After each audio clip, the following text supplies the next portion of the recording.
अहिले भन्ने हो भने धेरै मान्छेहरूलाई सुगर प्रेसर होइन लास गल्ने शरीरहरू थोरै काम गर्दा पनि गल्ने स्यास्या हुने थकित महसुस हुने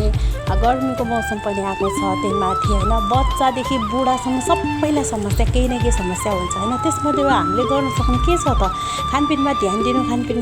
एक्सर्साइज गर्नु सबैले भन्नुहुन्छ होइन अनि मान्छेहरू आफ्नो शरीरको लागि मेन्टेन गर्नुको लागि सुगर प्रेसरहरू लेभलमा ल्याउनुको लागि मर्निङ वक गर्नुहुन्छ तर त्यो मर्निङ वकले मात्र गर्न नपुगेर हामीले चाहिँ के गर्नुपर्छ भने सकेसम्म सक्नुहुन्छ भनेर तपाईँको सम्भव होउन्जेल चाहिँ खाली खुट्टा सक्नुहुन्छ 1 घन्टा सक्नुहुन्न आधा घन्टा त्यो पनि सक्नुहुन्न भने दिनमा 20 मिनट भए पनि खाली माटोमा है माटो भएको ठाउँमा तपाईँले चप्पल नलाइकन खाली खुट्टा हिँड्ने गर्नु तपाईँलाई धेरै कुराहरू रगत सञ्चार प्रतिक्रिया यो महिलाहरूको पनि धेरै समस्या हुन्छन् हुन नहुने पुरुषलाई पनि त्यसको लागि चाहिँ यसरी हिँड्न